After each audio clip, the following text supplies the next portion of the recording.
Okay, so now today I'd like to talk about how to read guidelines, music search guidelines. So as you can see, there are like many pages, like it's kind of endless. So this is too much to read everything.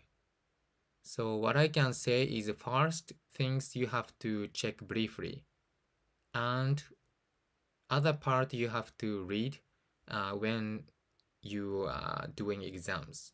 Okay, the first part, introduction to right before artist navigational.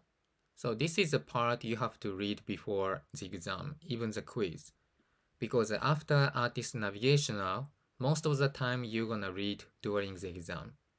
But before part, you should put some knowledge in your brain. So for instance, briefly like what is Apple Music, then the importance of your work as a rater, and query intent. So query intent is like the user is looking for, and primary and the secondary intent.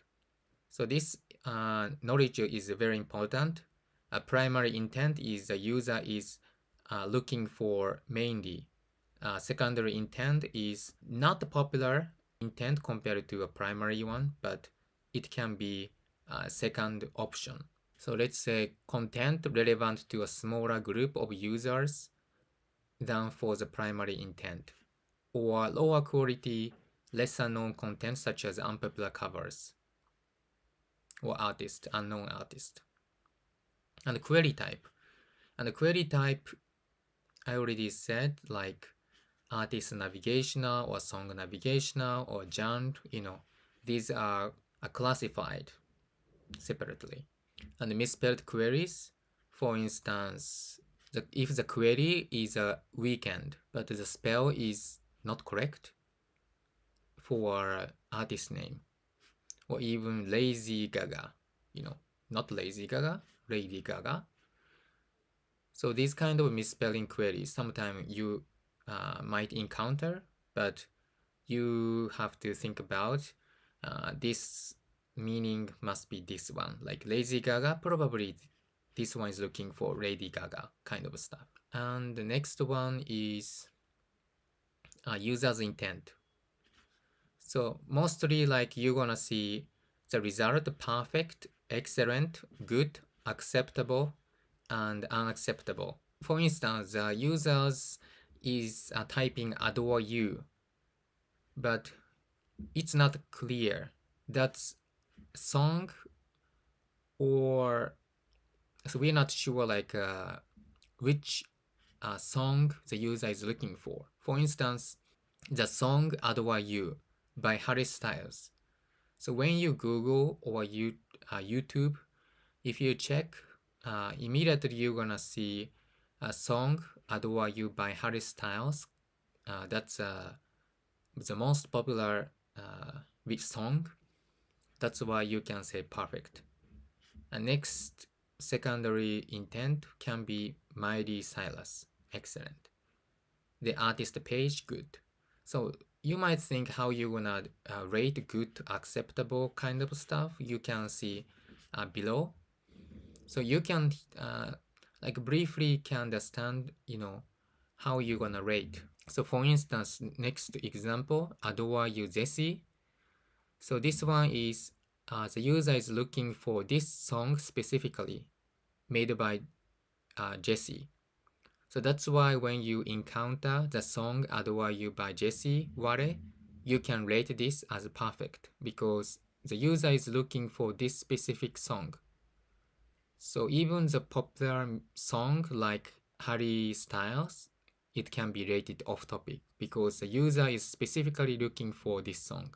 So that's why popularity is also important when you rate the result. So, and Google, YouTube mostly I use for rating, and even Spotify, Apple Music, and other platforms. And recency.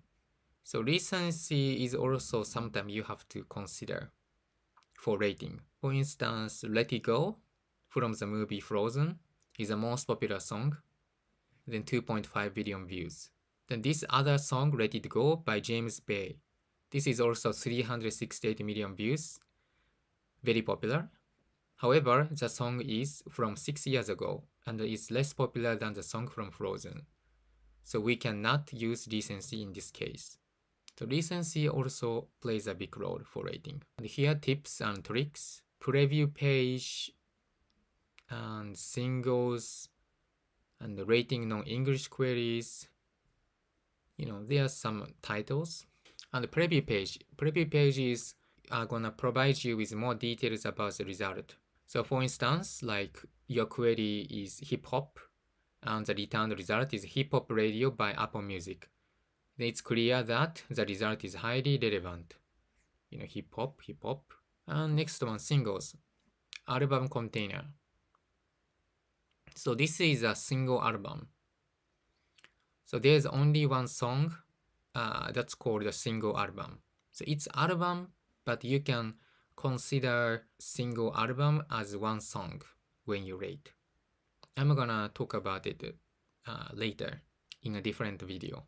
The album, like the definition of album is songs with 2 songs in it, like more multiple music, then it's called album. And rating non-English queries, sometimes you come across the queries, it's different language. And of course, like when you start rating, when you work, it depends on your area. Like if you are living in America, you're gonna see English queries mostly. So for instance, like other countries like Korean, like or even Mexico or like other countries, like you have to see more their language. And rating new releases and seasonal results. So rating new releases means, for instance, like not much views because it's released new, but you have to consider how popular the artist is based on artist popularity, anticipation of the release, historical popularity. So you have to think more in a broad view. Next, seasonal result. Seasonal result is like close to Christmas season, like Christmas songs. It's very popular in the US. So this must be gonna be popular around that season.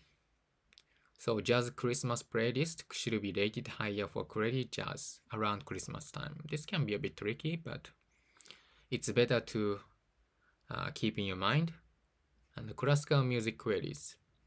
So classical music queries are a bit different from other music, when you rate.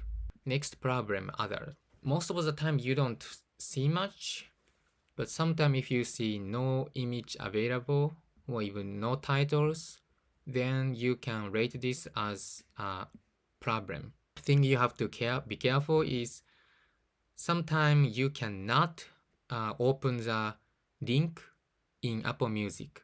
But if you can determine relevance between input and output based on the result title or artist name, you should not use this problem others. I think I'm gonna talk about this more in a different video. And this one, you should not use this rating. I don't know why here you can see, but you already see. Please disregard the rating unacceptable others. Mandatory comment. So this one is once you start working. So as long as you're having exam, you don't have to care about it. But when you start working, always every task you have to leave some comments, like the reason why you rate this. Like you cannot simply say this result is a primary intent, that's why perfect. That's not the reason why you chose the perfect.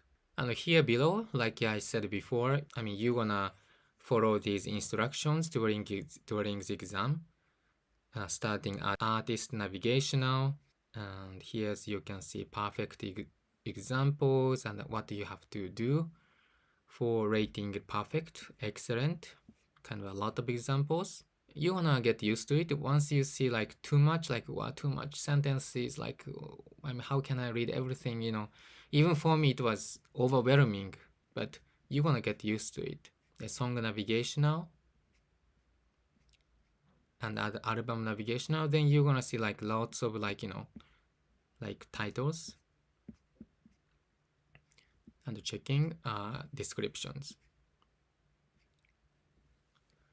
So as long as you follow these guidelines, you can choose the right answer in the exam. But of course, sometimes there's a confusing questions. In that case, you might make a mistake. But if you read carefully on the guidelines, you can pass the exam. So thanks for watching. See you in the next video. Bye bye.